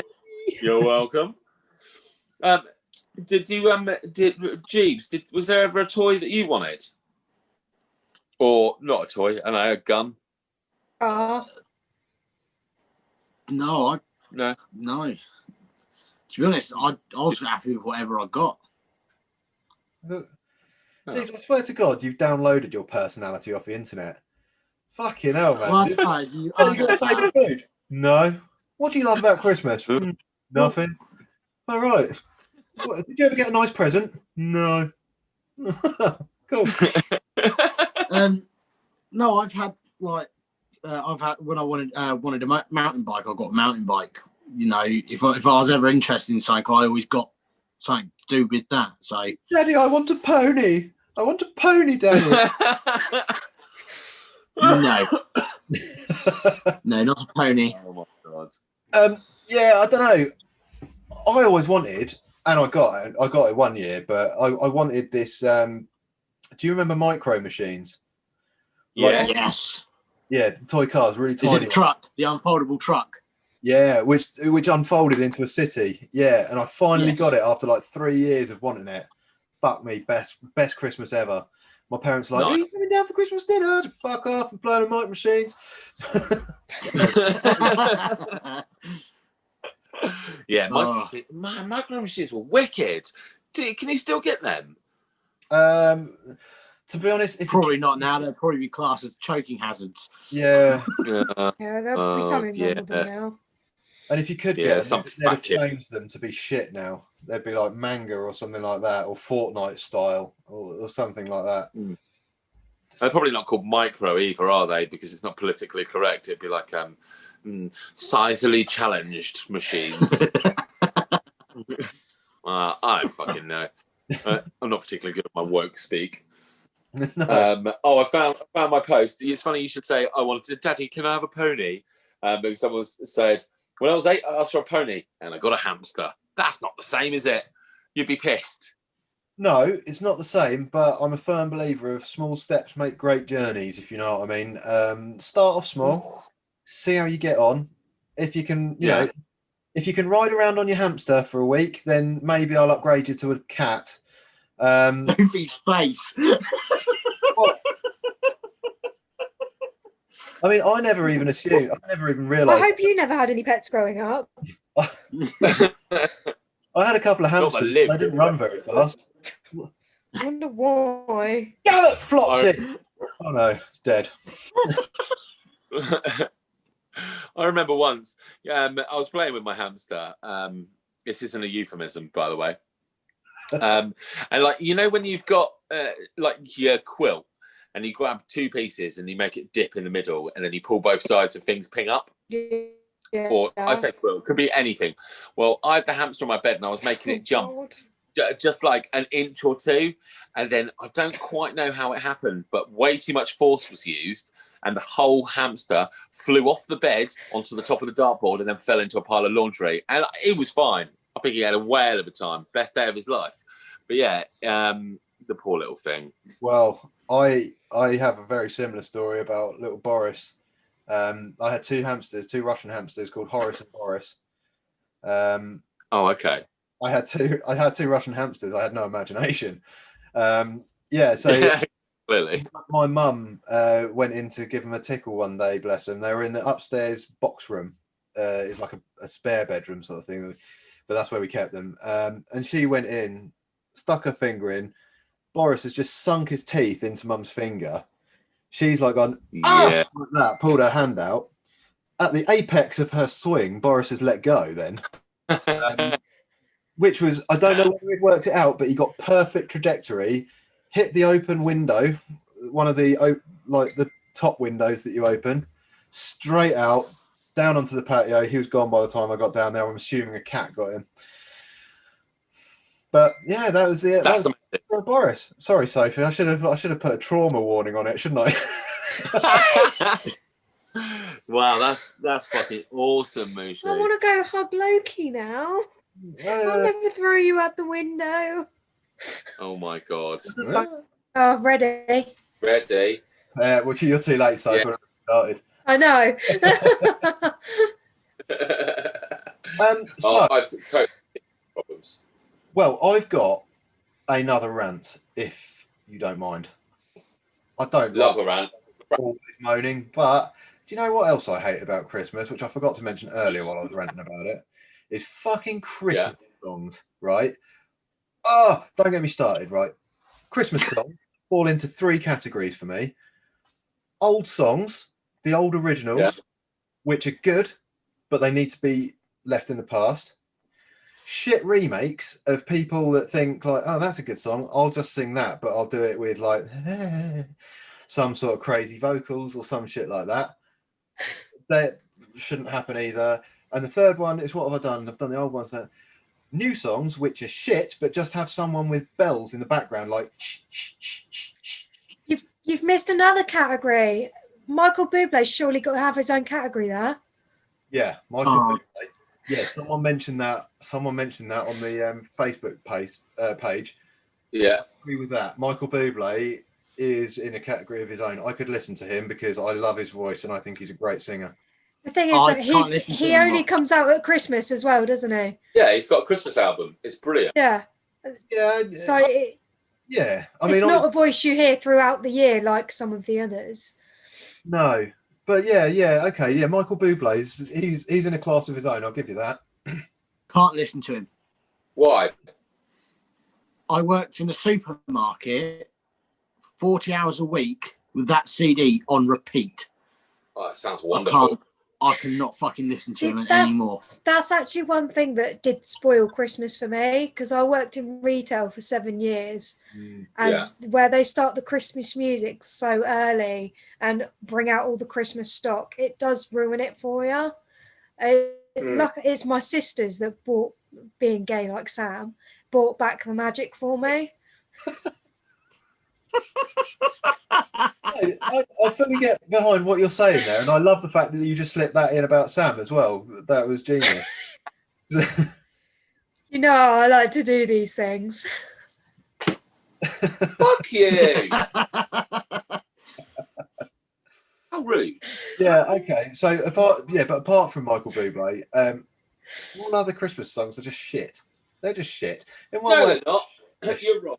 No. You're wrong, you big Grinch bastard. What about The Darkness, Don't Let the Bells End? Brilliant song. No. It's not. Great song. I remember the year that didn't get to number one. I was there. It came out and I was like, oh, wow, a new Christmas song that I actually don't dislike. And obviously it's got a dick joke mingled into it, which is, you know, that always makes me chuckle. But Mad World got to number one that year at Christmas. Well, that was a bad song. I like Christmas. I like, is it Rage Against the Machine? Killing in the Name Of got to number one. Yeah, I love that. I bought that. That was brilliant. Yeah. That was what an excellent internet campaign that was. They the guys who did that tried to get Ding Dong the Witch is Dead to number one for when Margaret Thatcher died. But none of the radio stations would play it when they did the countdown because they thought it was mean, which I thought was unjust. I mean, people have bought that song to get it to number one, and then they didn't play it on the radio. How rude! Yeah. I mean, it is really mean, but at the same time, you're right. If people have gone to the trouble of actually doing it, you should at least honour their decisions, I guess. Yeah, exactly. Well, I mean, it kind of makes my next question a little bit moot there, but what's your favourite Christmas song? Well, have you got one? It started. Give me a minute to think about it, because I'm just going to have to decide on which one I hate the least. Sophie, you've probably got one lined up. I don't. As I say, like, working in retail, like the songs I've heard them 1,000 times, and I don't enjoy them anymore. Like when I was doing a patrol the other night with Ash, and he's got his own little Christmas CD of a mix of his own Christmas songs. And I was like, yeah, it's novel, like, bless him. Like, he can crack on and listen to it. By the second song, I was like, fucking turn it off. I'm done. Oh my God. Mariah Carey is now number one for the first time with that, that Christmas song of hers, All I Want for Christmas. Oh, yeah. Yeah? Yeah. That's number one. Yay! No, just me. I like Christmas music. Why? I like all of it. What's your favourite Christmas song then? Well, it's got to be the Fairy Tale of New York, isn't it? But I'm a big fan of the Drummer Boy one with David Bowie and Bing Crosby. Love that. Oh, come now, sing with me, rup-a-pum-pum. No? Just me? I know the song. I know the song. I like it. What is wrong with you? It's 1 month of the year. Well, I mean, okay, it's 3 months. The thing is, though, like, I'm on my Spotify, like, I'm just listening to tunes, I've got it on shuffle, and then, like, in the middle, like, you've got, like, some really bassy tunes playing, and then suddenly you've got, like, a choir singing a Christmas carol, and it just completely ruins the mood. Oh, no, I love that. No, it's too emotional. Like, 1 minute I'm up here, next minute I'm down here. Like, I can't do it. I mean, listening to something bassy, waiting for the bass to drop. The bass to drop. And then it goes up, it's me. Yeah, no, I love it, you fucking miserable Grinches. I don't mind White Christmas by Bing Crosby. Lovely. That's more to do with the fact that I like the whole I like the film, and I've seen it at West End as well, and I thought it was brilliant. It's probably one of my favourite plays. That's probably the least annoying Christmas song. I could listen to that the whole way through without wanting to punch someone. What Christmas song is it that people are getting offended about this year? Fairy Tale in New York. Yeah. Yeah. Is that why it's your favourite? Because it offends people? That's a good song. I like it. I only get to hear it at Christmas time. It's, I like it. I like having a little sing along to it. I was singing along to that yesterday, actually. God, my friends' neighbours. Ooh, I bet they weren't happy with me. Good job they're not your neighbours. What? Good job they're not your neighbours. Yeah. Christ alive. They don't want to hear me singing. They probably can. Regularly. Oh, God, that dickhead's back. He's singing away. G, do you like any Christmas songs, mate? I like the older stuff. I don't like any of the newer stuff. No. Like is it Slade, Blizzard, and all of that. I like them. Yes, mate.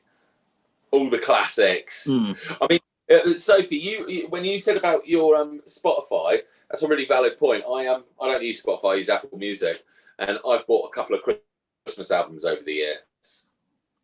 And even though I take them off of my phone, like don't have them physically stored on there because I've bought them, if I put shuffle all music, occasionally, the drummer boy will just pop in midway. That is irritating. In March, like, I don't really need to hear you, Mariah. Go on, off your trot. Get off. No, that song just fucking grates my nerves. Every time that you hear that first note, I'm just like, no, don't do it. I'm going to stab someone. I fucking hate it. It really grates on every last nerve that I have. I mean, you're definitely not getting the right message from those songs, are you? I haven't heard Wham this year either. I've listened to a lot of Christmas music, and I haven't heard Wham yet. I have. Have you? Yeah, on the radio. Oh, yeah. There's been none of that for me. Yeah, I don't like the song, but I do like Wham. Really? How can you like Wham but not like Last Christmas? What? Is that? That's what it's called. Song, is it? Yeah. It's not their best song. I think they've got better. Yeah, got a bunch of goodies, but yeah, I still haven't heard Wham. I'm sure it'll happen to me at some point. I need to put the radio on, really. If I'll hear it then, but I don't listen to the radio. It's all self-inflicted when I put it on. I generally try not kids to. Have started. My kids have started when we're in the car, being like, "Can we have Christmas music, please?" Obviously, I'm like, "Sure thing." Stick it straight on.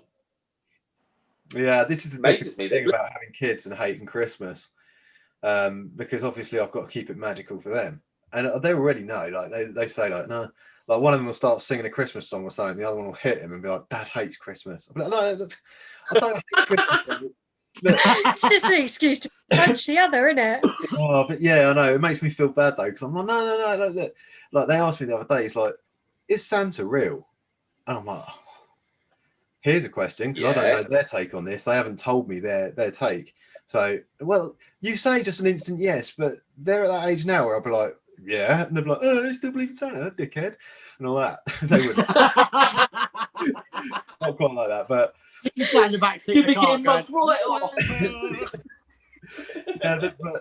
So I got myself completely flustered and way complicated or overcomplicated thing, and I was like, well, if you think about it, yes, Santa does exist because he's an anthropomorphic personification. He's, if you believe in him enough, then yeah, of course he's real, and anything's real enough if you believe in it, and all this. And the kids are like, they're like, fuck are you going on about? They didn't actually say that, but you could see it in their face. And I was like asking myself the same thing at the same time. I was like, they were after a yes or no. Like one of them's already started picking his nose again. He doesn't care. The other one's like just trying to work out what's going on about. Yeah, it's difficult.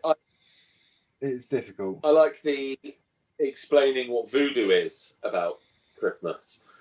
I mean, like, do you understand how voodoo works, kids? Because obviously voodoo only works if you believe in it, or so says the film Skeleton Key.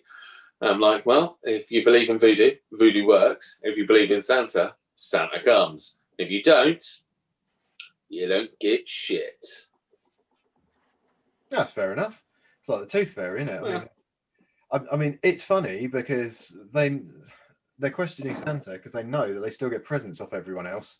Tooth Fairy, absolutely undeniable that Tooth Fairy exists because they know that the moment they say like, does they actually exist, they start getting money.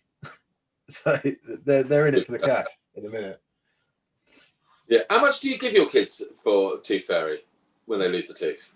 Sort of up to a couple of quid now. Yeah, it's like a £2 coin if you've got one. My sisters get 50p piece. Perfect. It's a good amount. Yeah. A friend of mine only had tenner. I'd check the market price of ivory before I made a decision on that sort of thing. Yeah, damn straight. 50p, cheapskates. It was 20p when I was a kid. I swear, one year I only got 10p. That was a bad year. It's a bad tooth.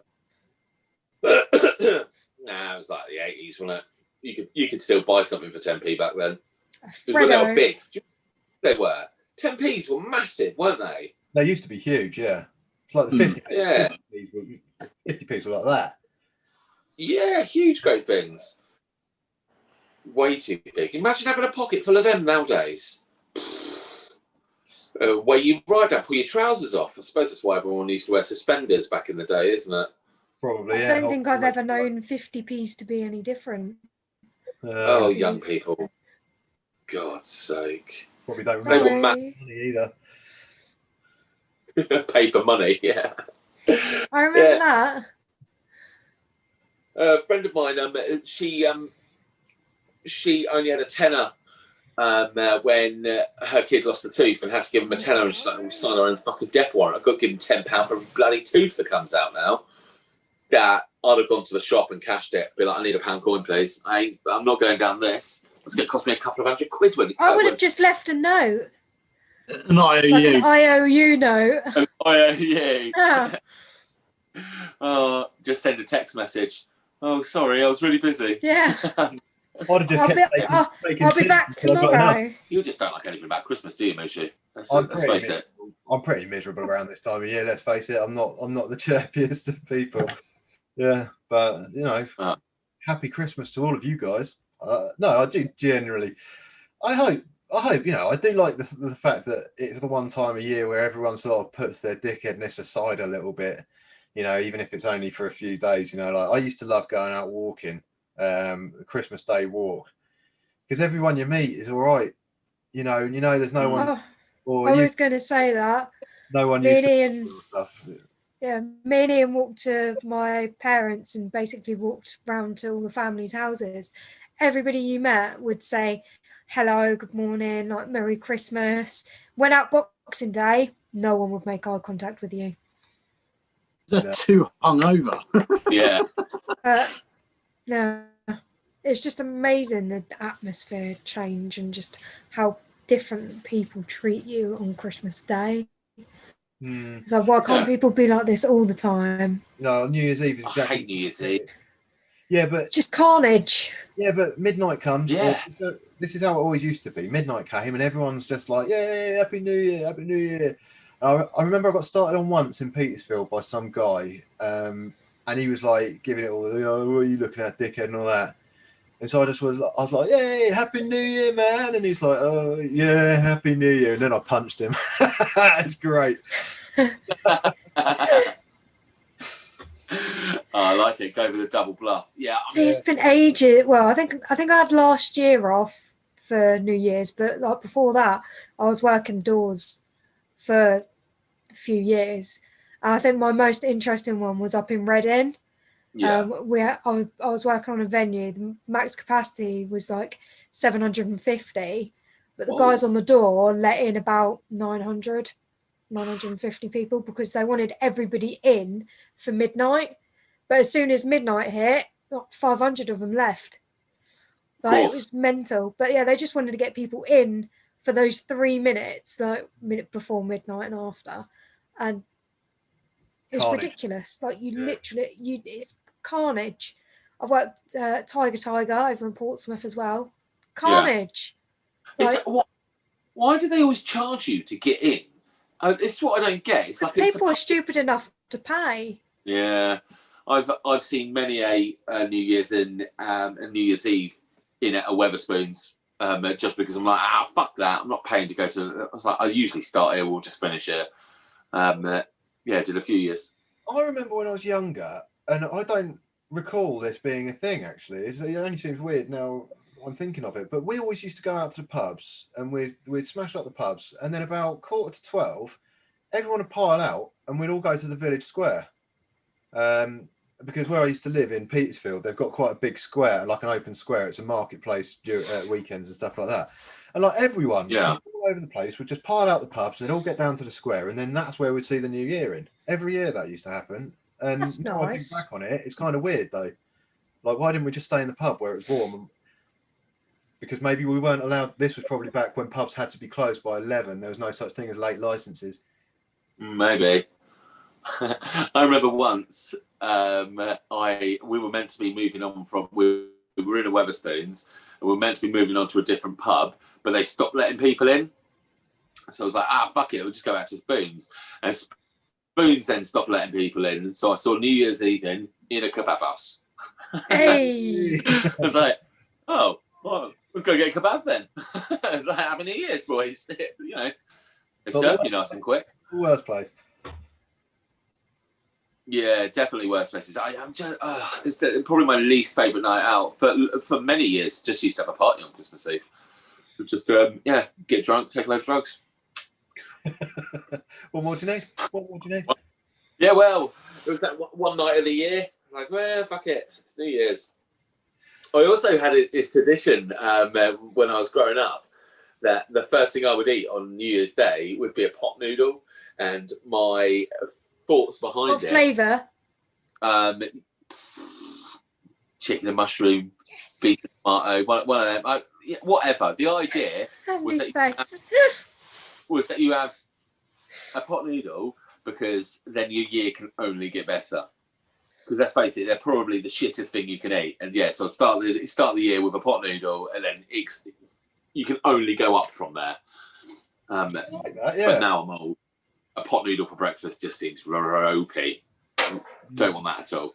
Don't get me wrong, I'll still eat them, but not for breakfast. Can't do that. Yeah, you see, with my luck, I'd sort of start off with this pot noodle. Probably wouldn't be able to finish it because they're gyopping. And then the next meal would be the leftover pot noodle. So just like the same thing, but cold. I'm like, so you can get worse. Brilliant. Yeah. I used to love pot noodles. I've had like a pot noodle sandwich. You make the pot noodle. Yes. Yeah. Oh yeah. You got to have crusty bread as well. Oh yeah. Yeah. Love that shit. What about you, Jeeves? No. You're pot. No, you don't like pot noodle. No, I like pot noodle, but not in the sandwich. Why not? What's wrong with it? No. What's wrong with it? I couldn't do it. Why? I just couldn't. I don't know if I've mentioned before, but I'm quite a big fan of the sandwich. I do like it. I think it's genius. And I love the fact that there's nothing that people won't put between two bits of bread. You've just reminded me of something. So you've lived more up north than I ever have. Is it true that, I mean, it's got to be past London. Where do they call a bun a cob? That's like Lancashire sort of way, isn't it? Okay, maybe. Well, they will put a pie inside a cob. Have you heard of that? No. No. Do they put gravy on it as well still? Well, I mean, it's What probably kind of pie? Is it like a fruit pie? Like Andy's favourite, or like a steak and ale pie, and then just inside a bun. I heard about that. I was like, that sounds amazing. I'd need extra gravy again, though. I love pie and gravy.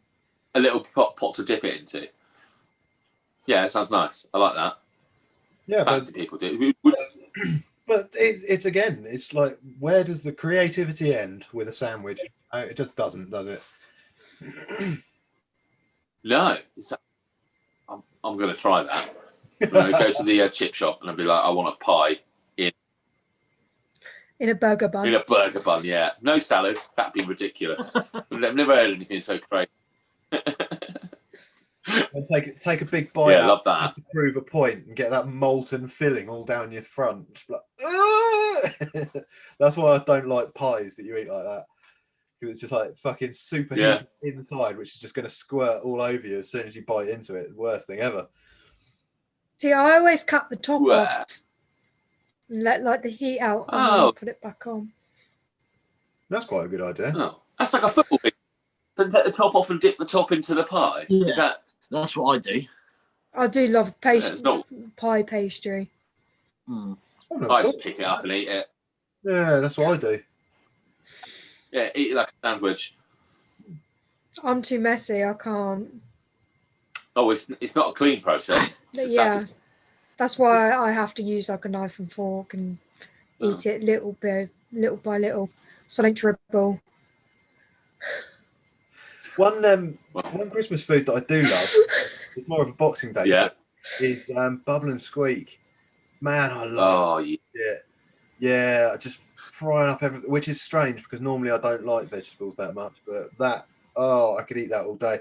Fry it up, loads of it, with loads of pickled onions and a fucking egg on top. Boom. Yeah, nice. Yeah, mate. I've started doing, so I do all of that, but I use a masher while I'm cooking it to squidge it all down, and then when it's about ready, I then make a hole in the middle of it and I fry the egg in it, so it sort of becomes one with the egg, as opposed to just laying a fried egg on top. That's quite a good idea. Fucking love it. Oh, it's good, man. Oh, God, I'm just hungry now. All we've done is talk about fucking food. Pretty much. Yeah, just want to eat now. I was fine until you mentioned about the kebab. I was going to say, you mentioned it, Jibs. No. When he mentioned the kebab then about starting New Year. New Year's. Yeah. Well, sorry about that. I mean, it wasn't the best place I've ever seen a New Year's in, mate, if I'm honest. I mean, the kebab was nice, but everybody else had got into the pub because they'd left 5 minutes before I had. It was dead frustrating. I was like, okay, well, look, I'll be with you. I've just got to finish this pint. I'll finish this pint and then I'll come along. And I came along and, they're like, oh, yeah, we just got in, be quick. And I'm just walking up the road behind them. And they're like, oh, sorry, lads, you're not getting in. It's like, oh, fuck. Right, back to the other pub. Did you put no, Did you at least say, like, my mates are in there?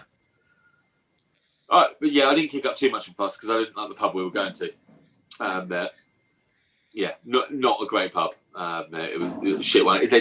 People wanted to go because they could have a little dance. It's like, oh, I just want to sort of have a drink, really. Don't really want to go dancing. Yeah. I just want to go and position myself. Or when I was younger, I used to just want to go and position myself next to a girl of some sort, in the hope that she would turn around and be like, "Oh, Happy New Year!" Some sort. Yeah, well, I wasn't fussy. Hey, you should have seen me when I was a kid. Right? I wasn't catch or anything. Oh, well, I was more the sort of thing you actually accidentally catch, if you know what I mean, and then want to do something about.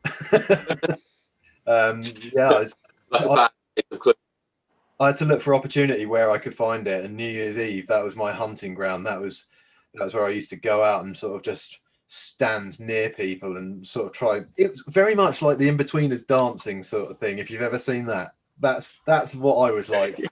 Yeah, I saw that remixed with a Prodigy song the other day.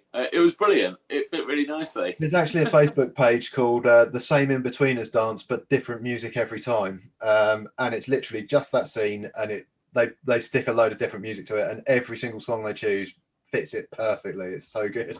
Oh, I might have to look that up. We could enjoy that. Oh, pardon me. Sorry. Oh, dear. Should we think about wrapping this up? I don't know. Have anybody got anything else Christmassy that they want to talk about? No. I feel 100 pounds lighter. I've got so much off my chest tonight. I'm actually starting to feel a little fucking festive now.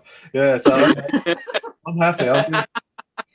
It's gonna have a Christmas tree and everything soon. Yeah, fuck it. Some tinsel. No, I think I'm all Christmased out. Yeah, you're gonna go into work tomorrow and you're gonna be singing Christmas songs. Everyone's gonna be like, "What's happened to Mushu?"